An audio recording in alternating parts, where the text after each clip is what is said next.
Good morning, fifth graders. Happy Tuesday. This is Miss Mink coming at ya with my coffee first. But I'm going to do a quick little lesson on order of operations this morning. So the big thing to remember with order of operations is PEMDAS. Some of you might be like, well, what is PEMDAS, Mrs. Mink? So just a little quick reminder that PEMDAS, the P stands for what? Parentheses. So that needs to be done first. Then we have exponents. So that'd be like if you have 2 to the third power, okay, that gets done second. But that's a 6th grade thing, so we're not going to focus on that today. Then we have multiplication and division from left to right. It doesn't matter if multiplication comes first or division. Whatever comes first, go left to right. And then we have addition and subtraction from left to right, okay? So if we have this problem up here, this is my lovely bathtub, or I guess my children's bathtubs. But we have this problem, 5 times 3 minus 2 times 2 plus 6. Well, in order to solve this, we need to use the order of operations.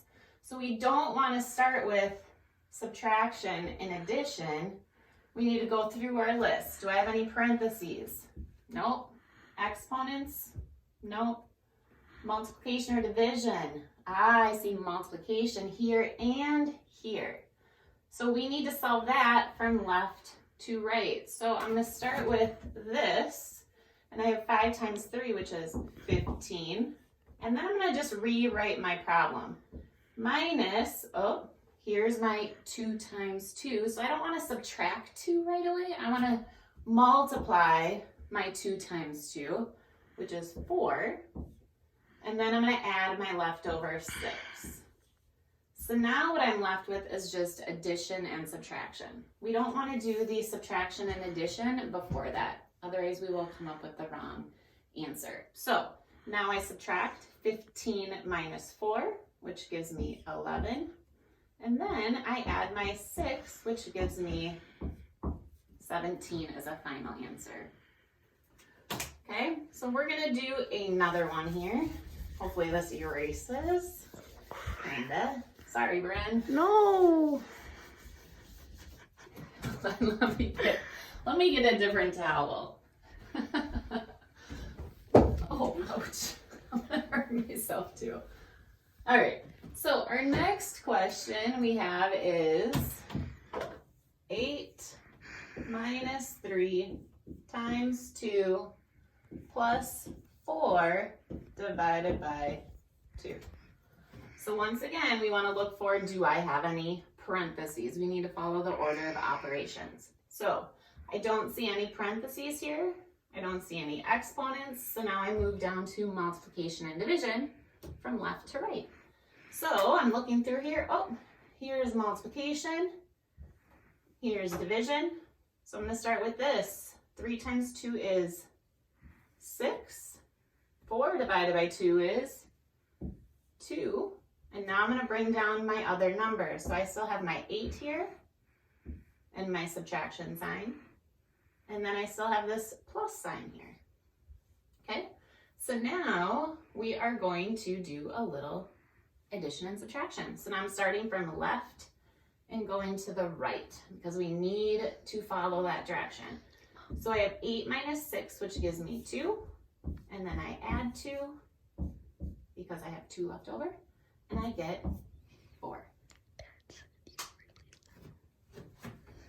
Telling my videographer to be quiet because he shouldn't be talking right now.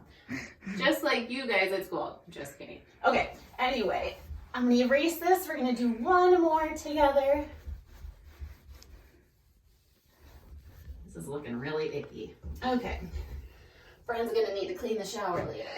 Okay, so now our last one we have is, Brian, can you still see this here? Yeah. Okay.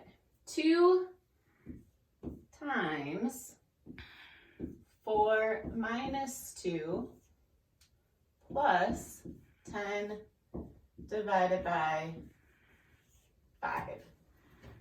Okay, So now, following the order of operations, we need to solve what's in parentheses first. So I have 4 minus 2, which is 2.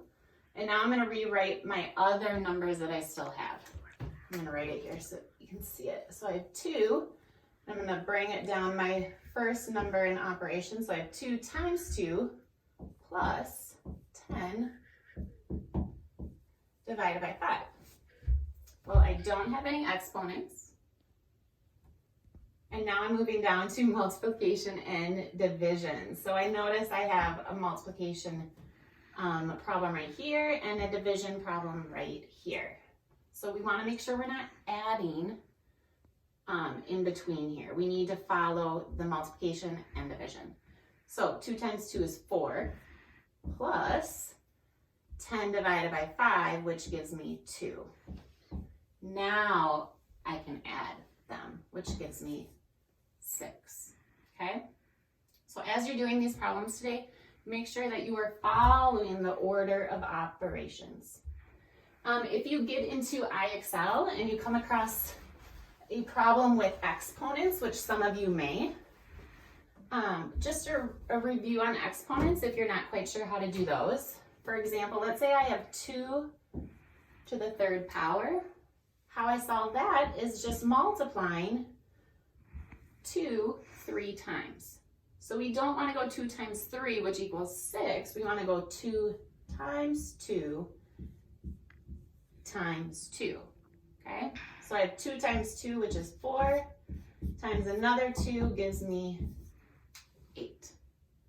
And so here's another quick example. If I have 4 to the 2nd power, I don't want to multiply 4 times 2 to get 8. I want to multiply 4 times 4, which gives me 16. All right. Thank you so much for listening. I hope you made it all the way through and you're enjoying this kind of rainy start to our day and didn't get woken up too much by that crazy thunder boomer that went through. But have a great day. Email your teachers if you have any questions. Deuces.